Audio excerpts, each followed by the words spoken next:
सूत्र संस्कृत में है, ये तो आप जानते ही हैं, क्योंकि उस जमाने में हिंदी थी नहीं, तमिल थी नहीं, तेलुगु थी नहीं, ज्यादा से ज्यादा संस्कृत ही थी या प्राकृत थी। तो संस्कृत में उन्होंने सब कुछ लिखकर छोड़ दिया। वही सूत्र मैं पिछले कई वर्षों से पढ़ता रहा, 4-5 वर्षों से तो बहुत ज्यादा पढ़ रहा हूं, जब से मुझे मन में ये बात आई पढ़ता रहा। और हमारा जो अभियान है जो पूरे देश में हम चलाते हैं स्वदेशी के लिए, उससे ये बहुत गहराई से जुड़ा है। क्योंकि हमारे अभियान में अब तक हम ये बात करते थे ना कि घर में पेप्सी कोला कोका कोला मत लाओ क्योंकि विदेशी पेय है।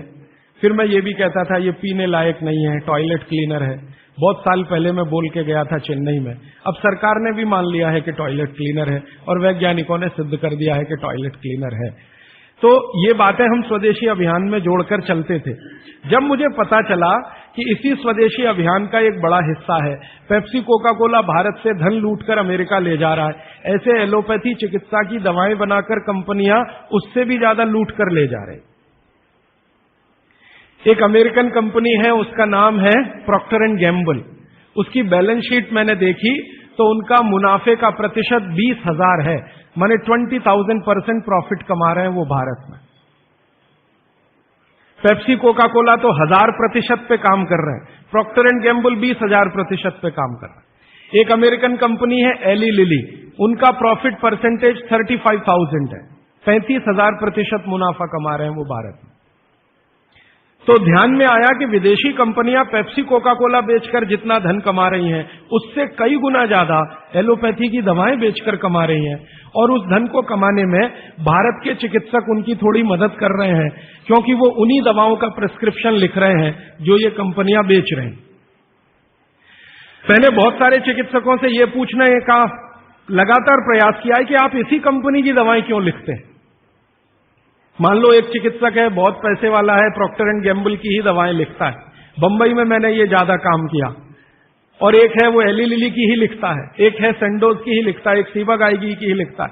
तो पता चला कि उनका कमीशन फिक्स है। ये खराब शब्द बोलने के लिए आप मुझे माफ करेंगे, डॉक्टरों का कंपनियों से कमीशन फिक्स है। माने कमीशन जो कंपनी ज्यादा देगी वो उसका प्रिस्क्रिप्शन लिखेंगे। इसका मतलब यह है कि उनको आपकी चिकित्सा से कोई लेना देना नहीं है, उनको अपने कमीशन की चिंता है। और वो कमीशन खाकर ऐसी दवाएं भी लिखेंगे आपको जो जरूरत नहीं है, गैर जरूरी है।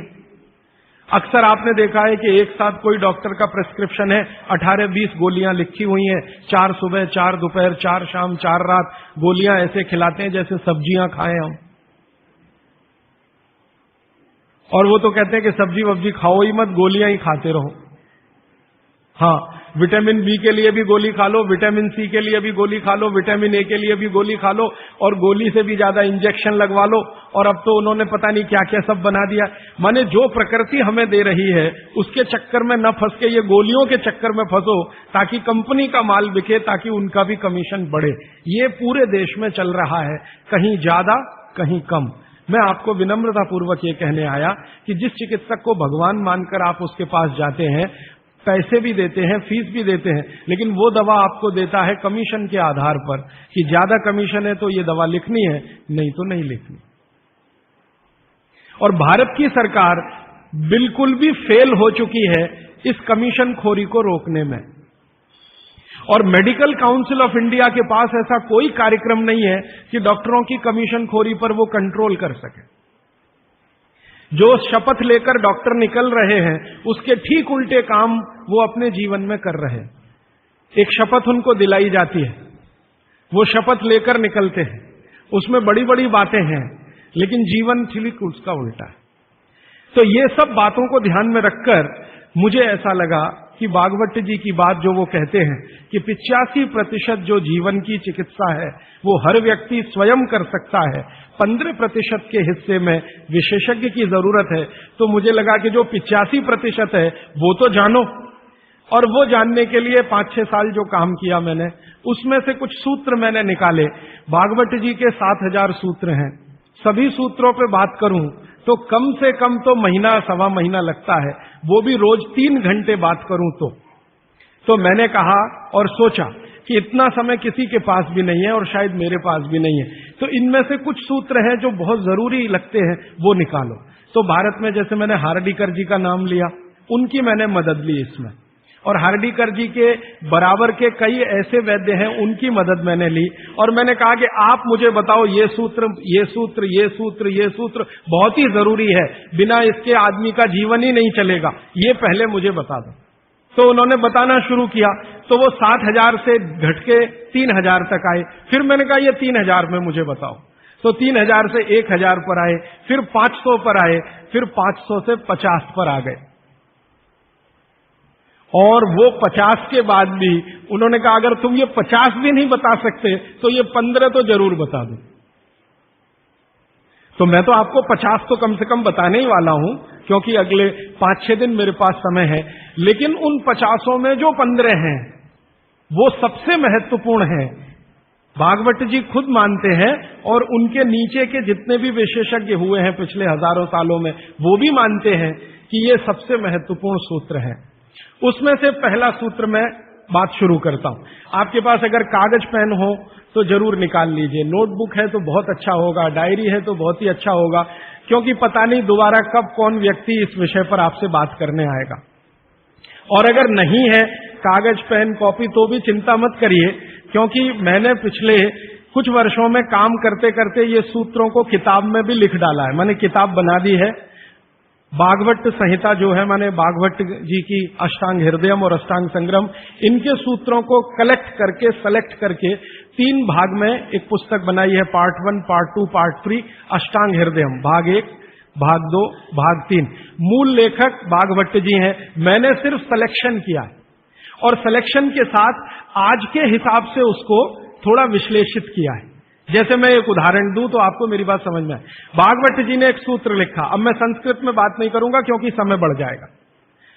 एक सूत्र उन्होंने लिखा कि भोजन को बनाते समय, इसको माताएं बहनें सब बहुत ध्यान से सुने, पुरुष भी सुने तो अच्छा है। भोजन को बनाते समय पवन का स्पर्श और सूर्य का प्रकाश अगर नहीं मिला, किसको? भोजन को। जिस भोजन को आप बना रहे हैं या पका रहे हैं, उसको पकाते समय पवन का स्पर्श और सूर्य का प्रकाश नहीं मिला, वो भोजन कभी नहीं करना। क्यों? तो वो आगे लिखते हैं ये भोजन नहीं विष है। और फिर आगे लिखते हैं कि दुनिया में 2 तरह के विष हैं। एक ऐसे विष होते हैं जो तत्काल असर करते हैं, और एक ऐसे विष होते हैं जो धीरे धीरे असर करते हैं। तत्काल असर वाले विष आप जानते हैं, जीभ पर 1 ड्रॉप डालो मर जाओ, ऐसे बहुत विष हैं। और धीरे धीरे असर करने वाले विष माने 2 साल में, 5 साल में, 10 साल में, 15 साल में, 20 साल में असर करेंगे और आपको मरने की स्थिति में पहुंचा देंगे। तो सूत्र उनका इतना है कि जिस भोजन को बनाते समय पवन का स्पर्श और सूर्य का प्रकाश ना मिले, वो भोजन को कदापि ना करें, क्योंकि वो विष है। अब ये तो सूत्र है, पहले संस्कृत है, मैंने वो हटा दिया, संस्कृत नहीं कहा, सीधे हिंदी में कहा। अब इस हिंदी का विश्लेषण करें, हम कहना क्या चाहते हैं वो, और आज के हिसाब से विश्लेषण करें, सन 2007 के हिसाब से विश्लेषण करें। अब तक मैंने जो बोला वो भागवत जी का हिस्सा था, अब जो वो बोल रहा हूं वो मेरा हिस्सा है। भागवत जी कह रहे हैं कि प्रेशर कुकर का भोजन ना करें, क्योंकि प्रेशर कुकर एक ऐसी तकनीक है जिसमें भोजन बनाते समय ना तो सूर्य का प्रकाश जा सकता है, ना पवन का स्पर्श उसको मिलेगा। प्रेशर कुकर से जो भी है वो हवा बाहर तो आ सकती है, बाहर की हवा अंदर जाने की उसमें कोई डिवाइस नहीं है, कोई रास्ता नहीं। सूर्य का प्रकाश उसमें अंदर जाए ऐसी कोई टेक्नोलॉजी उसमें डेवलप नहीं हुई है। तो भागवत जी ने 3500 साल पहले कहा, शायद उनको ये अंतर चेतना में आ गया होगा कि ये कभी ना कभी आदमी प्रेशर कुकर बना ही लेगा। ये मैंने मजाक में कहा, लेकिन आज के हिसाब से आपको समझ में आए इसके लिए। तो वो ये कहते हैं कि प्रेशर कुकर का भोजन ना करें। माने हमारे घर में एक प्रेशर कुकर है जिस पर भागवत जी का सिद्धांत लागू नहीं होता। माने सिद्धांत ऐसे लागू नहीं होता कि हम उसका खाना खाएं, ना खाएं, वो विष है। फिर मैंने वैज्ञानिकों से बात की कि ये प्रेशर कुकर का भोजन विष है, ऐसा भागवत जी कहते हैं, आपका क्या कहना है? तो हमारे देश में CDRI नाम की एक बड़ी लेबोरेटरी है, सेंट्रल ड्रग रिसर्च इंस्टीट्यूट। वहां के 2 साइंटिस्टों ने कहा कि यार काम तो हमने करके देखा है, बात सही है भागवत जी। मैं कहता हूं ये टीवी पे बोलो, तो उन्होंने कहा ये प्रेशर कुकर कंपनियां गर्दन काट देंगी हमारी, टीवी पे नहीं बोल सकते हम, तुम चाहो तो बोलो। मैंने कहा आपकी रिसर्च क्या कहती है? वो ये कहते हैं कि ये जो प्रेशर कुकर है ज्यादा से ज्यादा या 99% एल्यूमिनियम के बने हुए हैं। एल्यूमिनियम आप जानते हैं। और वो ये कहते हैं कि भोजन रखने और बनाने का सबसे खराब मेटल अगर कोई है तो एल्यूमिनियम ही है। सबसे खराब मेटल जिसमें भोजन को आप रखें और भोजन को पकाएं वो एल्यूमिनियम ही है।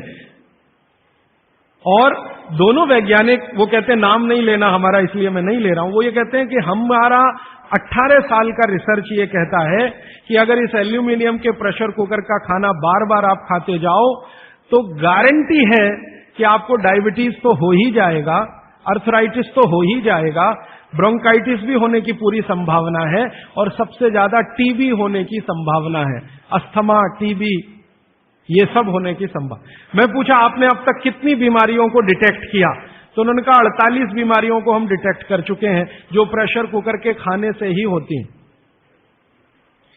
और ये दोनों रिसर्चर सबसे ज्यादा इन्होंने रिसर्च किया जेलों में। जेल है ना हमारी, वहां सभी कैदियों को एल्यूमिनियम के बर्तन में ही खाना मिलता है, आप जानते हैं। तो ये दोनों वैज्ञानिक लखनऊ के हैं। लखनऊ की जेल में, लखनऊ के आसपास की जेलों में इन्होंने बहुत काम किया। वो जेलों में जाते हैं और जो कैदी एल्यूमिनियम के बर्तनों में खाना खाते हैं उनके ऊपर उन्होंने बहुत काम किया। और उन्होंने कहा सबका जीवन कम होता है और जीवन की शक्ति कम होती है, प्रतिकारक शक्ति कम होती है और रोग बहुत जल्दी उनको आते हैं। बाद में मैंने एक छोटा सा काम इसमें ऐड किया। वो वैज्ञानिकों से रिपोर्ट लेने के बाद मैंने ये तय किया कि पता करो कि ये एल्यूमिनियम कब से आया, क्योंकि ये ज्यादा पुरानी चीज नहीं है। तो पता चला 100-125 साल पहले आया। 100-125 साल पहले अंग्रेजों की सरकार थी। अंग्रेजों की सरकार के वैज्ञानिकों ने एल्यूमिनियम को हिंदुस्तान में इंट्रोड्यूस कराया। और आपको सुनकर हैरानी होगी कि अंग्रेजों की सरकार का जो पहला नोटिफिकेशन आया एल्यूमिनियम के बर्तन बनाने का, वो जेल के कैदियों के लिए ही आया। और उनका यह तय हुआ था कि जेल के कैदियों को एल्यूमिनियम के बर्तनों में ही भोजन दिया जाए, क्योंकि ये सब भारत के क्रांतिकारी हैं और अंग्रेजों को इन्हें मारना है। उस जमाने में आप जानते हैं जेल में कोई भी होता था तो वो क्रांतिकारी होता था। भगत सिंह हो या उधम सिंह, चंद्रशेखर हो या अशफाक उल्लाह, राजेंद्र नाथ लाहिड़ी हो या ठाकुर रोशन सिंह, ये सब तो क्रांतिकारी थे जो जेलों में जाया करते थे अंग्रेजों के जमाने। इनको जानबूझकर एल्यूमिनियम के बर्तन में ही खाना देना है ताकि ये जल्दी मरे या मरने की स्थिति में आ जाए। तो समझबूझकर अंग्रेजों की सरकार ने एल्यूमिनियम के बर्तन इस देश में इंट्रोड्यूस किए। अब परिणाम क्या हुआ? अंग्रेज तो चले गए, लेकिन जेलों में आज भी ये नियम चल रहा है कि भोजन एल्यूमिनियम के बर्तनों में ही दिया जाएगा। अंग्रेज चले गए फिर भी ये काम चल रहा है। और अब मुश्किल ये हो गई है कि वो जेलों से हमारे घर में आ गया और हमारे घरों से ज्यादा गरीबों के घर में आ गया। ज्यादा गरीब लोगों के भोजन तो सारे एल्यूमिनियम के बर्तनों में ही बन रहे हैं और वो बेचारे बिना जाने बूझे ट्यूबरकुलोसिस और अस्थमा जैसी बीमारियों के शिकार हो रहे हैं। तो भागवत जी का सूत्र तो बहुत सरल है, सिंपल है कि जो भोजन को बनाते समय सूर्य का प्रकाश या पवन का स्पर्श ना मिले वो भोजन कभी नहीं करना। मैंने उदाहरण के लिए आपको समझा दिया कि प्रेशर कुकर का भोजन नहीं करना क्योंकि ये जहर है। एक और चीज है अपने घर में, रेफ्रिजरेटर। रेफ्रिजरेटर भी एक ऐसी वस्तु है, एक ऐसी डिवाइस है, एक ऐसी टेक्नोलॉजी है जिसमें सूर्य का प्रकाश नहीं जा सकता, पवन का स्पर्श भी नहीं हो सकता। और एक तीसरी चीज है अपने घर में, माइक्रोवेव ओवन। इसमें भी सूर्य का प्रकाश नहीं जा सकता, पवन का स्पर्श नहीं हो सकता। मतलब सीधा सा ये है कि आधुनिक तकनीकी से बनी हुई चीजें जो हमारे घरों में आई हैं पिछले 15-20 वर्षों में, भागवत जी के अनुसार इनमें रखा हुआ पकाया हुआ भोजन विष है, तो ना करें। नहीं तो क्या होगा?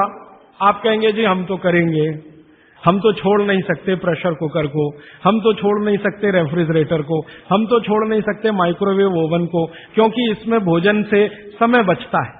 मेरा बहुत सारी माताओं और बहनों से तर्क हुआ है, वो ये कहते हैं कुकर में खाना बनाने से समय बचता है। तो मैं उनसे पूछता हूं ठीक है समय बचता है, तो बचे हुए समय का क्या करती हैं?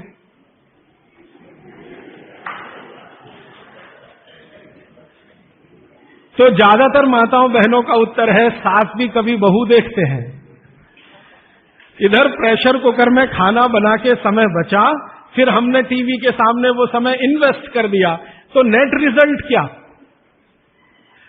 और फिर मैं जब उनको समझाता हूं कि ये जो आपने आधा घंटा या 1 घंटा समय बचाया भोजन पकाने में, ये आपका घंटों घंटों हॉस्पिटल में खराब कराएगा। तब 2 घंटे रोज के हिसाब से मान लो बचा लिया, और साल भर में आपने 700-800 घंटे बचा लिए, कल्पना करो। फिर एक दिन हॉस्पिटल में भर्ती हो गए और 2-4 महीने वहां निकल गया, नेट रिजल्ट क्या? वही 0 का 0।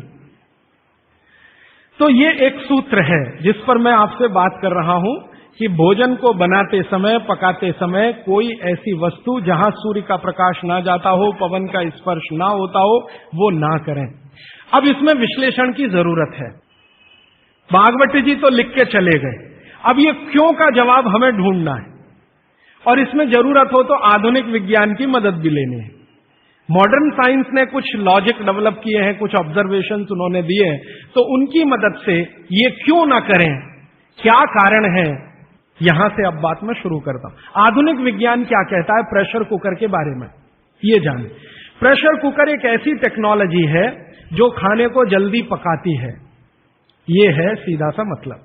अब खाने को जल्दी पकाने के लिए ये प्रेशर कुकर क्या करता है, जो भोजन आपने उसमें अंदर रखा है पकने के लिए उस पर, और जो पानी डाला है आपने भोजन पकाने के लिए उस पर अतिरिक्त दबाव डालता है। ये है प्रेशर। प्रेशर माने दबाव। तो अतिरिक्त दबाव डालने की टेक्नोलॉजी है प्रेशर कुकर। और ये अतिरिक्त दबाव कहां से आता है? प्रेशर कुकर में आपने दाल डाली, ऊपर से पानी डाला, थोड़ा हल्दी मसाले डालकर बंद करके रख दिया। अब उसमें वो एक सीटी लगा दी, वो सीटी लगाई, यही सबसे खतरनाक चीज है पूरे प्रेशर कुकर की। सीटी ना लगाएं तो आपका प्रेशर कुकर आपके लिए अच्छा है। सीटी लगाते ही क्या करता है, पानी गर्म होगा।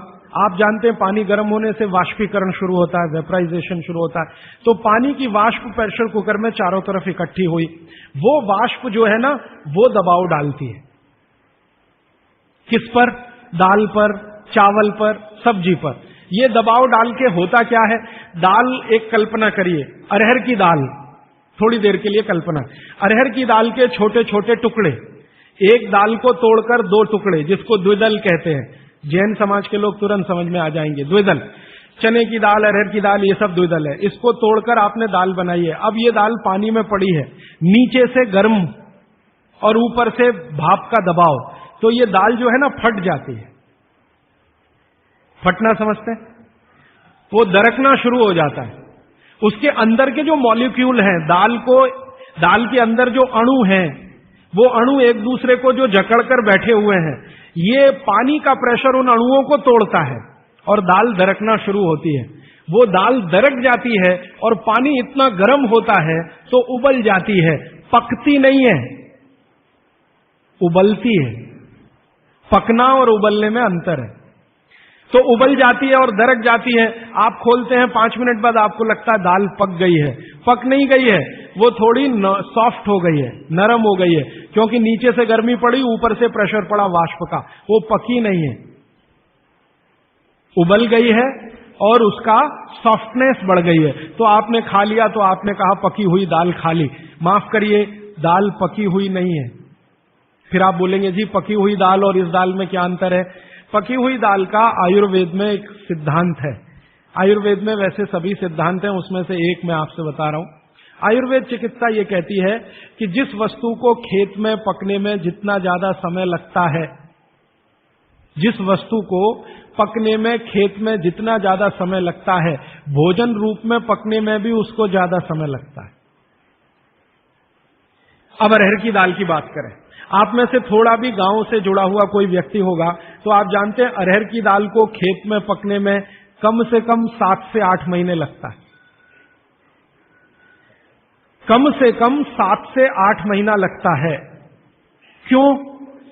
अरहर की दाल में जो कुछ भी है, जिसको आप न्यूट्रिएंट के रूप में जानते हैं, माइक्रो न्यूट्रिएंट के रूप में जानते हैं, सूक्ष्म पोषक तत्व के रूप में जानते हैं, वो मिट्टी से दाल तक आने में सबसे ज्यादा समय लगता है। ये जो मिट्टी है ना खेत की, ये माइक्रो न्यूट्रिएंट्स का खजाना है। खेत की मिट्टी में कैल्शियम है, खेत की मिट्टी में आयरन है, खेत की मिट्टी में सिलिकॉन है, कोबाल्ट है, जिप्सन है, जोरोन है, ये सब माइक्रो न्यूट्रिएंट्स खेत की मिट्टी में है। ये पौधे की जड़ में आते हैं, जड़ से तने में आते हैं, तने से फल में आते हैं। इस पूरी क्रिया में बहुत समय लगता है, तो इसलिए दाल को पकने में समय लगता है। तो आयुर्वेद ये कहता है कि जिस दाल को खेत में पकने में ज्यादा समय लगा, उसको घर में भी पकने में ज्यादा समय लगना चाहिए। क्यों? ये जो माइक्रो न्यूट्रिएंट्स धीरे धीरे एब्जॉर्ब हुए हैं दाल में, खींच कर आए हैं दाल में, इनको डिसॉल्व होने में भी धीरे धीरे ही समय लगेगा। आप दाल क्यों खाना चाहते हैं? आप दाल खाना चाहते हैं प्रोटीन के लिए। प्रोटीन कहां से आएगा? ये जो माइक्रो न्यूट्रिएंट्स का कलेक्शन दाल में इकट्ठा है, इनके टूट जाने पर, बिखर जाने पर, तो वो बिखरने और टूटने में उसको देरी लगने वाली है, क्योंकि आने में देरी लगी है। ये प्रकृति का सिद्धांत है, आयुर्वेद का नहीं कहना चाहिए, प्रकृति का सिद्धांत है। बच्चे को पेट के अंदर गर्भाशय में विकसित होने में समय लगता है। दुनिया में हर चीज को विकसित होने में समय लगता है, जल्दी कुछ नहीं होता। इसलिए दाल भी जल्दी नहीं पकती, बच्चा भी जल्दी नहीं होता। सभी चीजों में यह है, प्रकृति का नियम है। और प्रकृति का दूसरा नियम है कि जिन चीजों को पकने में, बड़ा होने में ज्यादा समय लगा है, उनको डिसॉल्व होने में भी ज्यादा समय लगेगा। और दाल जब डिसॉल्व होगी तब उसके प्रोटीन्स आपको मिलेंगे भोजन में। इसीलिए आप दाल खा रहे हैं, ताकि आपको प्रोटीन की कमी पूरी हो। कुछ विटामिन आपको चाहिए, कुछ प्रोटीन्स आपको चाहिए, कुछ और दूसरे अंश आपको चाहिए। तो आयुर्वेद का नियम बिल्कुल सीधा है कि दाल ज्यादा देर में पकी है तो घर में भी ज्यादा देर में पके। अब मेरे समझ में आया कि हमारे पुराने लोग जो बुजुर्ग थे वो कितने बड़े वैज्ञानिक थे। मैं एक बार जगन्नाथपुरी गया था, आप भी गए होंगे। तो वहां भगवान का प्रसाद बनाते हैं तो प्रेशर कुकर में नहीं बनाते, आप जानते हैं। हालांकि वो चाहे तो प्रेशर कुकर रख सकते हैं, क्योंकि जगन्नाथपुरी के मंदिर के पास करोड़ों रुपए की संपत्ति है। तो मैंने मंदिर के महंत को पूछा कि ये भगवान का प्रसाद, माने वहां दाल और चावल मिलता है प्रसाद के रूप में, वो मिट्टी की हांडी में क्यों बनाते हैं? आप में से जो भी गए हैं जगन्नाथपुरी, आप जानते हैं वो मिट्टी की हांडी में दाल मिलती है और मिट्टी की हांडी में चावल मिलता है, या खिचड़ी मिलती है, जो भी मिलता है प्रसाद के रूप में। तो मैंने महंत को पूछा कि आप ये मिट्टी की हांडी में ही क्यों बनाते हैं? तो उसने एक ही वाक्य कहा, मिट्टी पवित्र होती है। तो ठीक है, पवित्र होती है, ये हम सब जानते हैं। लेकिन वो जो नहीं कह पाया महंत, वो आपको मैं कहना चाहता हूं कि मिट्टी न सिर्फ पवित्र होती है, बल्कि मिट्टी सबसे ज्यादा वैज्ञानिक होती है। क्योंकि हमारा शरीर मिट्टी से बना है, मिट्टी में जो कुछ है वो शरीर में है, और शरीर में जो है वो मिट्टी में है। हम जब मरते हैं ना और शरीर को जला देते हैं तो 20 ग्राम मिट्टी में बदल जाता है पूरा शरीर। 70 किलो का शरीर, 80 किलो का शरीर मात्र 20 ग्राम मिट्टी में बदल जाता है, जिसको राख कहते हैं। और इस राख का मैंने विश्लेषण करवाया एक लेबोरेटरी में, तो उसमें कैल्शियम निकलता है, फास्फोरस निकलता है, आयरन निकलता है, जिंक निकलता है, सल्फर निकलता है, 18 माइक्रो न्यूट्रिएंट्स निकलते हैं मरे हुए आदमी की राख में। ये सब वही माइक्रो न्यूट्रिएंट्स हैं जो मिट्टी में है। इन्हीं 18 माइक्रो न्यूट्रिएंट से मिट्टी बनी है, यही 18 माइक्रो न्यूट्रिएंट शरीर में है जो मिट्टी में बदल जाता है। तो महंत का कहना कि मिट्टी पवित्र है, वो बहुत वैज्ञानिक स्टेटमेंट है। बस इतना ही है कि वो उसको एक्सप्लेन नहीं कर सकता। एक्सप्लेन क्यों नहीं कर सकता? आधुनिक विज्ञान उसने नहीं पढ़ा या उसको मालूम नहीं है। लेकिन आधुनिक विज्ञान का रिजल्ट मालूम है, पवित्रता। रिजल्ट उसे मालूम है, विश्लेषण नहीं मालूम। वो हमारे जैसे मूर्खों को मालूम है। मैं अपने को उस महंत की तुलना में मूर्ख मानता हूं। क्यों? क्योंकि मुझे ये विश्लेषण करने में 3 महीने लग गए, वो बात 3 मिनट में समझा दिया कि मिट्टी पवित्र है। तो ये मिट्टी की जो पवित्रता है, उसकी जो माइक्रो न्यूट्रिएंट्स की कैपेसिटी या कैपेबिलिटी है, उसमें से आई है। तो मिट्टी में दाल आई है, दाल आपने पकाई है, तो महंत कहता है कि मिट्टी पवित्र है, इसलिए हम मिट्टी के बर्तन में ही दाल पकाते हैं, भगवान को पवित्र चीज ही देते हैं, अपवित्र चीज भगवान को नहीं दे सकते। अच्छा, मैं वो दाल ले आया और भुवनेश्वर लेके गया, पुरी से भुवनेश्वर। भुवनेश्वर में CSIR का एक लेबोरेटरी है, council of science and industrial research का लेबोरेटरी है, जिसको रीजनल रिसर्च लेबोरेटरी कहते हैं। तो वहां ले गया, कुछ वैज्ञानिकों से कहा ये दाल है, उन्होंने कहा हाँ हाँ ये पुरी की दाल है। मैंने कहा इसका विश्लेषण करना है, इस दाल में क्या है। तो उन्होंने कहा यार ये तो बड़ा मुश्किल काम है, 6-8 महीने लगेगा। मैंने कहा ठीक है फिर भी। तो उन्होंने कहा हमारे पास पूरे इंस्ट्रूमेंट नहीं है, हमारे पास जो जो चाहिए वो नहीं है, आप दिल्ली ले जाओ तो बेहतर है। तो मैंने कहा दिल्ली ले गया तो खराब तो नहीं होगी? उन्होंने कहा नहीं होगी, क्योंकि ये मिट्टी में बनी है। तो पहली बार मुझे समझ में आया मिट्टी में बनी है तो खराब नहीं होगी। तो मैं ले गया दिल्ली तक, सच में ले गया। और भुवनेश्वर से दिल्ली पहुंचने में आप जानते हैं करीब करीब 36 घंटे से ज्यादा लगता है। दिल्ली में दिया, कुछ वैज्ञानिकों ने उस पर काम किया और उनका जो रिजल्ट है, जो रिसर्च है, जो रिपोर्ट है, वो ये है कि इस दाल में एक भी माइक्रो न्यूट्रिएंट कम नहीं हुआ पकाने के बाद भी। इस दाल में एक भी माइक्रो न्यूट्रिएंट कम नहीं हुआ पकाने के बाद भी। फिर मैंने उन्हीं वैज्ञानिकों को कहा कि भैया प्रेशर कुकर की दाल का भी जरा देख लो। तो उन्होंने कहा ठीक है वो भी देख लेते हैं। तो प्रेशर कुकर की दाल को जब उन्होंने रिसर्च करके देखा तो उन्होंने कहा इसमें माइक्रो न्यूट्रिएंट्स बहुत ही कम है। मैं पूछा परसेंटेज वाइज बता दो। तो उन्होंने कहा अगर अरहर की दाल को मिट्टी की हांडी में पकाओ और 100% माइक्रो न्यूट्रिएंट्स हैं तो कुकर में पकाने में 13% ही बचते हैं, 87% नष्ट हो गए। मैं पूछा कैसे नष्ट हुए? तो उन्होंने कहा ये जो प्रेशर पड़ा है ऊपर से और इसने दाल को पकने नहीं दिया, तोड़ दिया, मॉलिक्यूल्स टूट गए हैं, तो दाल तो बिखर गई है, पकी नहीं है, बिखर गई है, सॉफ्ट हो गई है। तो खाने में हमको ऐसा लग रहा है कि ये पका हुआ खा रहे हैं, लेकिन वास्तव में वो नहीं है। पके हुए से मतलब ये होता है कि जो माइक्रो न्यूट्रिएंट्स आपको कच्चे रूप में शरीर को उपयोग नहीं आते, उनको आप उपयोगी बना लें, इसको पका हुआ कहते हैं आयुर्वेद में। जो सूक्ष्म पोषक तत्व कच्ची अरहर की दाल खाने में शरीर को उपयोगी नहीं आएंगे, वो उपयोगी आने लायक बनाएं, उसको पका हुआ कहा जाता है या कहेंगे। तो उन्होंने कहा कि ये मिट्टी की हांडी की दाल बहुत बहुत क्वालिटी में ऊंची है, बशर्ते कि आपके प्रेशर कुकर की। और दूसरी बात तो आप सभी जानते हैं, वो मुझे सिर्फ रिपीट करनी है कि मिट्टी की हांडी की बनाई हुई दाल को खा लीजिए तो जो उसका स्वाद है वो जिंदगी भर नहीं भूलेंगे आप। इसका मतलब क्या है? भारत में चिकित्सा का और शास्त्र पाक कला का ऐसा विज्ञान विकसित हुआ है जहां क्वालिटी भी मेंटेन रहेगी और स्वाद भी मेंटेन रहेगा। तो मिट्टी की हांडी में बनाई हुई दाल को खाएं तो स्वाद बहुत अच्छा है और शरीर की पोषकता उसकी इतनी जबरदस्त है कि दाल का सही खाने का मतलब उसमें है। तब मैंने गांव गांव घूमता रहता हूं तो पूछना शुरू किया, तो बोलते हैं लोग कि ज्यादा नहीं, 30-40 साल पहले सब घर में मिट्टी की हांडी की दाल थी। मेरी दादी को पूछा तो दादी कहती है कि हम तो जिंदगी भर मिट्टी की दाल ही खाते रहे। तब मेरे समझ में आया कि मेरी दादी को डायबिटीज क्यों नहीं हुआ। तब मुझे समझ में आया उसको घुटने का दर्द क्यों नहीं हुआ। तब मुझे समझ में आया उसके 3200 दांत मरने के दिन तक सुरक्षित थे, क्योंकि हमने उसका अंतिम संस्कार किया। अगले दिन जब राखी लेने गए तो सारे दांत उसके 32 के 32 निकले। तब मेरे समझ में आया कि 94 साल की उम्र तक मरते समय चश्मा क्यों नहीं लगा उसकी आंखों पे, और जीवन के आखिरी दिन तक अपने कपड़े खुद अपने हाथ से धोते हुए मरी थी। ये कारण है कि शरीर को आवश्यक माइक्रो न्यूट्रिएंट्स की पूर्ति अगर नियमित रूप से होती रहे तो आपका शरीर ज्यादा दिनों तक बिना किसी दूसरे की मदद के काम करता है। तो माइक्रो न्यूट्रिएंट्स पूरा सप्लाई मिला दाल में, जो खाई थी उसने मिट्टी की हांडी में पका पका के।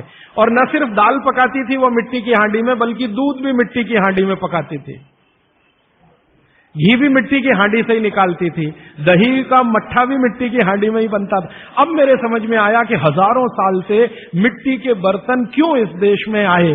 हम भी एल्यूमिनियम बना सकते थे, देखिए, बात मैं आपसे कहने जा रहा हूं वो ये कि हिंदुस्तान भी 2000 साल पहले, 5000 साल पहले एल्यूमिनियम बना सकता था, क्योंकि एल्यूमिनियम का रॉ मटेरियल इस देश में भरपूर मात्रा में है। बॉक्साइट, हिंदुस्तान में बॉक्साइट के खजाने भरे पड़े हैं। कर्नाटक बहुत बड़ा भंडार, तमिलनाडु